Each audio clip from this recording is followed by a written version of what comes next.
ദളിത് വിഭാഗങ്ങളുടെ അവകാശങ്ങൾ നേടിയെടുക്കുന്നതിനും സമൂഹത്തിൽ മുഖ്യധാരയിലേക്ക് അവരെ കൊണ്ടുവരുന്നതിനും വേണ്ടി കേരള കോൺഗ്രസ് പോരാടുമെന്ന് Jose K Mani M P പറഞ്ഞു. ദളിത് ഫോറം കോട്ടയം ജില്ലാ നേതൃസമ്മേളനം പാലായിൽ ഉദ്ഘാടനം ചെയ്യുകയായിരുന്നു ചെയർമാൻ.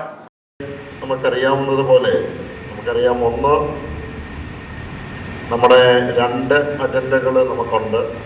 നമ്മുടെ സാമൂഹിക വിഷയങ്ങളുണ്ട്. മൂന്നാമത്തെ അജണ്ട ഇപ്പം നമുക്ക് ഒന്ന് പഞ്ചായത്ത് തെരഞ്ഞെടുപ്പിലേക്ക് പോകുന്നു. രണ്ടാമത് നമ്മൾ നിയമസഭാ തെരഞ്ഞെടുപ്പിലേക്ക് പോകുന്നു. ഈ പഞ്ചായത്ത് തെരഞ്ഞെടുപ്പിലേക്ക് പോകുമ്പോൾ നമുക്കിവിടെ ശിവരാജൻ എത്ര കൊല്ലമായിട്ട് ജനപ്രതിയായിട്ടുണ്ട്.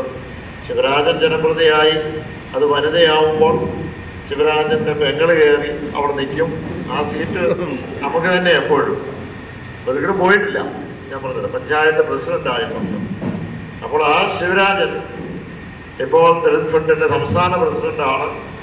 ഇന്ന് കേരള സംസ്ഥാനത്ത് വിവിധ ബോർഡുകൾ ഉള്ളതിൽ അതിൽ ഏറ്റവും അതിൽ സ്വാധീനമുള്ള ഇടപെടലുകൾ നടത്താവുന്ന വാട്ടർ അതോറിറ്റി ബോർഡിലെ ഒരു അംഗം കൂടിയാണ് ശിവരാജൻ.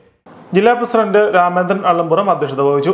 ദളിത് ഫ്രണ്ട് സംസ്ഥാന president Ushanilayam Sivarajan, Baby Ezhuthuval, advocate Jose Tom, Lopez Mathew, Tobin Galax, MC Jayakumar, Ousepachan Valiplackal, Raju Kuzhuveli, Manju Biju, Shiju Sebastian, Josootty Pooveli, Soman Poonjar, Sreekumar, Sanil Chokkattuparambil, CB Augustine, KK Surendran, Sarath Chandran, Gopi KR തുടങ്ങിയവർ പ്രസംഗിച്ചു.